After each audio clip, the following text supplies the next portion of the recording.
गांव के सवेरे में जब सूरज का उजाला मिट्टी पर गिरता है तो हर घर में कोई कहानी जन्म लेती है। पर आज आर्या के घर में जो कहानी शुरू हुई वो उसकी मासूम उम्र से कहीं बड़ी थी। माँ को गुजरे 2 साल हो चुके थे और पिता ने अचानक किसी और औरत का हाथ थाम लिया था।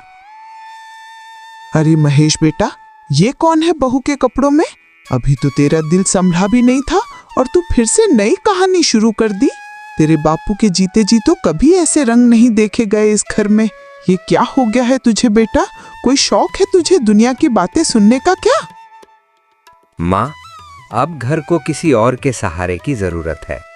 ये सरिता है, अब से हमारी गृह लक्ष्मी। और आर्या की माँ, वो छोटी सी जान अब हर रात अपने पापा से वही सवाल करती है, माँ कब आएगी? आज मैं उसे जवाब देने आया हूँ। अब उसकी माँ लौट आई है, बस नाम बदल गया है, पर ममता वही है, अपनापन वही है। तो अब घर को सहारे की जरूरत पड़ गई महेश। पहले तेरे बापू ने भी यही कहा था, बेटे को अब किसी का साथ चाहिए, और आज तू वही बात लेकर मेरे सामने खड़ा है। पर ये सहारा नहीं बेटा, जिम्मेदारी है। माँ, पर मेरी माँ तो आसमान में रहती है पापा। आपने ही तो कहा था कि वो तारे बन गई है। हर रात मुझे ऊपर से देखती है जब मैं सोने जाता हूँ। तो फिर वो वापस कैसे आ गई पापा? क्या आसमान ने उसे जाने दिया या उसने कहा कि आर्या को अब भी मेरी जरूरत है? बच्चे झूठ नहीं समझते, वो सिर्फ आंखों में सच्चाई ढूंढते हैं। आर्या की आंखों में सवाल थे पर किसी ने जवाब नहीं दिया। उस दिन से उसके घर में आई सरिता आर्या की जिंदगी की सबसे बड़ी परीक्षा बनने वाली थी।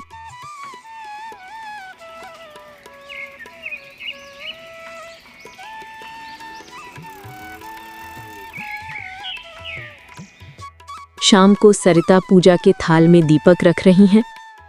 आर्या, ये फूल ले आ बगीचे से, लाल वाले, तुलसी के पास। जल्दी ला, पूजा में देर हो रही है। बस 1 मिनट माँ, अभी लेकर आती हूँ। अभी लाती हूँ माँ। वो दौड़ कर जाती है, फूल लाती है, थाल में रखती है। माँ, मैं फूल लेकर आ गई। देखिए ना कितने सुंदर हैं ये। रास्ते के पास वाले पेड़ से तोड़े हैं। वहाँ तितलियाँ भी बैठी थीं। मुझे लगा आपको इनका रंग पसंद आएगा। बिल्कुल आपकी साड़ी जैसा है ना, हल्का गुलाबी। पापा ने कहा था कि फूल घर में खुशियाँ लाते हैं, इसलिए मैं सबसे ताज़े वाले चुनकर लाई हूँ। फूल तो ठीक है, पर तेरे हाथों में मिट्टी लगी है। माँ के काम में गंदगी, यही सिखाया दादी ने। चल जाकर हाथ धो ले। एक काम ढंग से नहीं करती है, ऊपर से नाटक करती है। आर्या पहली बार समझी कि कुछ मुस्कानें नकली होती हैं। सरिता का प्यार सिर्फ दिखावे का था। उस दिन से हर काम में गलती निकालना, हर छोटी बात पर डांटना उसकी आदत बन गई। बहू, आर्या की किताबें कहाँ रखी तूने? कल स्कूल में परीक्षा है। सुबह से ढूंढ रही हूँ, पर न टेबल पर है न बैग में। इतनी बड़ी परीक्षा है और बच्ची अब तक पढ़ने नहीं बैठी। कहीं फिर से खिलौनों के बीच तो नहीं रख दी तूने? देख आर्या, अभी छोटी है, उसे खुद से जिम्मेदारी नहीं आती। तू ही तो उसकी माँ जैसी है। अब उसे संभालेगी नहीं तो कौन करेगा? चल किताबें निकाल। किताबें अलमारी में फेंक दी मैंने। हर तरफ फैला रखी थी घर में गंदगी, जैसे घर कोई स्कूल नहीं है। मान जी, थोड़ा सा अनुशासन जरूरी होता है, वरना हर चीज अपनी मर्जी से चलने लगती है। मैंने सोचा हर चीज की अपनी जगह होनी चाहिए, जैसे लोगों की होती है। किताबें भी तभी कुछ कह पाती हैं जब उन्हें सलीके से रखा जाए। बहू, बच्ची है, प्यार से समझा। समय लगेगा पर समझ जाएगी। बच्ची है अभी, इस घर में भी, इस रिश्ते में भी। जिस तरह पौधा धीरे धीरे धूप और पानी से संवरता है, वैसे ही रिश्ते भी ममता और सब्र से पनपते हैं। प्यार यही तो बिगाड़ देता है बच्चों को। अब से जो बोले वही चलेगा इस घर में। मां जी चुपचाप देखती रहीं।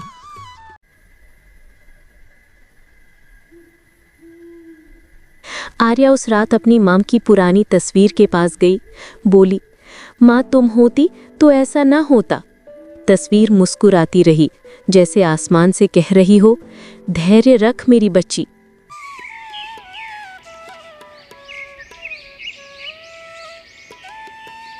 सुबह पिता खेत जाने की तैयारी में। सरिता, आज जरा आर्या को स्कूल भेज देना। मुझे खेत जाना है, देर हो जाएगी। भेज दूंगी, पर पहले बर्तन मांजेगी। कल सारे गंदे छोड़ दिए थे। घर में जिम्मेदारी सिखाना है उसे, वरना निकम्मी बन जाएगी। अरे बच्ची है, धीरे धीरे सीख जाएगी। तुम बेकार की चिंता कर रही हो। बच्ची नहीं, लड़की है, और लड़कियां अगर छोटी बातों में ढीली रहें तो बड़ा होकर मुसीबत बनती है। सरिता ने सिर्फ घर नहीं संभाला, उसने घर की हवा भी बदल दी। आर्या का हंसना, खेलना, गुनगुनाना सब गायब हो गया। अब उसकी दुनिया बस सजाओं और डर में सिमटने लगी थी। आर्या, दूध उबालने को कहा था ना, कहाँ गई तू? देख, सारा दूध उफन गया। तेरी गलती से पूरा दूध बर्बाद। माँ, बस 2 मिनट बाहर गई थी दादी के पास। 2 मिनट में घर का नुकसान हो गया। अब जाकर कुएं से 4 घड़े पानी भर ला। जब तक ना लाए रोटी नहीं मिलेगी। बहू, ये बच्ची है, इतनी सजा क्यों? मां जी, यही सीखना होगा इसे, वरना कल को सिर चढ़ जाएगी। तब लोग कहेंगे कि माँ ने सिखाया नहीं। आर्या चुपचाप घड़ा उठाकर चल देती है। पैरों में कांटे चुभते हैं। उस दिन आर्या के नंगे पांव से सिर्फ मिट्टी नहीं, उसका बचपन भी लहूलुहान हुआ था। वो अब बोलती नहीं थी, बस काम करती थी, और सरिता के चेहरे पर अजीब सी तृप्ति झलकती थी, जैसे किसी बदले का सुख मिल रहा हो। सरिता, आज घर इतना खामोश क्यों है? आर्या कहाँ है? सो गई होगी शायद। दिन भर मदद की घर में, थक गई होगी। बड़ी समझदार हो रही है तुम्हारी बेटी। महेश मुस्कुराता है, लेकिन जब कमरे में जाता है तो देखता है आर्या बिना खाना खाए ठंडी जमीन पर सोई है। बेटा, खाना नहीं खाया तूने?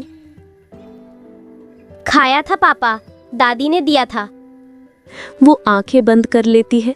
उसे डर है कि अगर सच्चाई बोलेगी तो कल फिर सजा मिलेगी।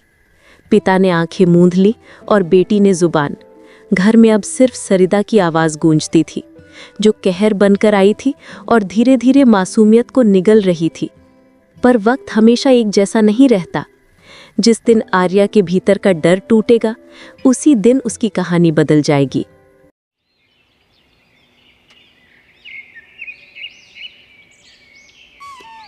कुछ लोग दूसरों की खुशी देखकर जलते हैं और कुछ उस मासूम रोशनी से जो उनके भीतर कभी नहीं जली। सरिता का मन उस बुझी आग से भरा था। वो आर्या को देखती तो उसे अपनी असफल जिंदगी का आईना दिखता। अब उसने ठान लिया था आर्या को इतना तोड़ देगी कि वो कभी सिर न उठा सके। आर्या, तेरी कॉपी कहाँ रखी है? स्कूल की किताबें गुम है। क्या रोज यही नौटंकी चलेगी? पढ़ाई के नाम पर आलस। अब से पढ़ाई कम और काम ज्यादा करेगी तू।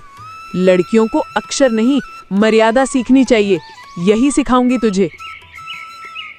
पर माँ, टीचर ने कहा था कि मुझे कल कविता सुनानी है। कविता? भूख में कविता गाएगी तू? पहले घर के बर्तन चमका, फिर कविता सुना लेना आसमान को। सरिता का हर वाक्य आर्या की मासूमियत पर चोट करता था, पर आर्या चुप रहती, क्योंकि चुप रहना ही अब उसका बचाव था। वो अपने शब्द दादी के पास ले जाती, वही उसकी एकमात्र शरण बन चुकी थी। बेटी, मन छोटा मत कर। तेरी माँ भी इसी घर में सहती रही थी। कभी किसी को तेरा हौसला तोड़ने मत देना। भगवान देर करता है, अंधेर नहीं। दादी, भगवान भी डरता होगा ना सरिता माँ से? वो बहुत गुस्से वाली है। नहीं, भगवान नहीं डरता, पर वो भी परीक्षा लेता है, और तू अब उसकी परीक्षा में है। दादी के शब्द आर्या के दिल में कहीं उतर गए। उसने तय किया कि अब डर नहीं दिखाएगी, चाहे आंखों में आंसू ही क्यों न हो। डर खत्म हो जाए तो गुलामी भी खत्म होती है, यही उसने समझना शुरू किया। सरिता, आज खेत से लौटते वक्त मास्टर जी मिले। बोले आर्या अब स्कूल नहीं आ रही। क्या बात है? अरे सेहत ठीक नहीं थी, बुखार था इसे। मैंने सोचा घर पर रहे तो अच्छा, कल भेज दूंगी। ठीक किया तुमने। देखभाल जरूरी है। तुम्हारे आने से घर में सब संभल गया है सरिता। आर्या दरवाजे के पीछे सब सुनती है। उसका दिल जैसे टूटता है। उसके पिता अब सरिता के शब्दों पर यकीन करते हैं, उसकी सच्चाई पर नहीं। कभी कभी झूठ सच से तेज चलता है और सच उतना ही धीमा जितनी आर्या की सिसकियां। पर सच की चाल धीमी हो सकती है, रुकेगा नहीं, ये बात वक्त साबित करने वाला था। माँ, क्या मैं बहुत बुरी हूँ? क्यों सब मुझसे नाराज है? मैं तो बस थोड़ा पढ़ना चाहती हूँ, मुस्कुराना चाहती हूँ। क्या ये गलत है माँ? धीरे धीरे रोशनी टिमटिमाती है, हवा में तस्वीर हल्की हिलती है, जैसे माँ जवाब दे रही हो। उस रात आर्या को पहली बार महसूस हुआ कि कोई उसे देख रहा है, ऊपर से, आसमान से। और उसी पल उसके अंदर एक नन्हा साहस जन्मा।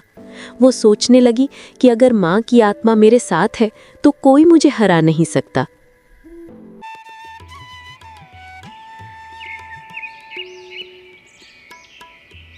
आर्या, तू फिर बगीचे में क्या छिपा रही है अपने कपड़ों में? दिखा। ये क्या है? कविता की किताब?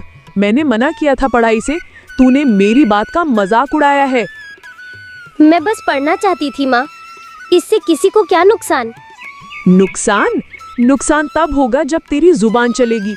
लड़कियों का काम किताबें नहीं, चूल्हा है, समझी? पन्ने बिखरे पर आर्या का हौसला अब जुड़ने लगा था। दर्द ने उसे तोड़ा नहीं, बल्कि उसकी रीढ़ बन गया था। उसने वहीं मन ही मन कसम खाई, अब कोई मेरी बात नहीं रोकेगा। माँ की तरह मैं भी खुद को बचाऊंगी। सो जा बेटी, वरना सुबह फिर वहीं ताने झेलने होंगे। दादी, अब मैं नहीं डरती। माँ ने कहा है, डरने वाली लड़कियाँ हमेशा दुख झेलती है। मैं अब पढ़ूंगी, चाहे चुपके से ही क्यों ना हो। भगवान तेरा साथ दे बच्ची, तू इस अंधेरे में भी दिया जलाने चली है। कभी कभी सबसे गहरी रात ही नई सुबह की जननी होती है। सरिता को अब तक पता नहीं था कि जिस बच्ची को वो कुचलना चाहती है, वही बच्ची एक दिन उसके झूठों की दीवार गिराने वाली है। वक्त बदलता है और वक्त के साथ इंसान भी। 10 साल बीत चुके थे। कभी जिस घर में चीखें गूंजती थीं, अब वहाँ बच्चों की हंसी सुनाई देती थी। आर्या अब 15 साल की नहीं रही, वो अब आर्या दीदी बन चुकी थी, गांव की नई अध्यापिका। वही लड़की जिसने अंधेरे में दिया जलाना सीखा था। बच्चों, आज का शब्द है आत्मबल। इसका मतलब होता है, जब कोई तुम्हें तोड़ने की कोशिश करे तो तुम अपने भीतर से उठो। याद रखना, ताकत दूसरों की नहीं होती, तुम्हारी खुद की होती है। दीदी, क्या डर हमेशा बुरा होता है?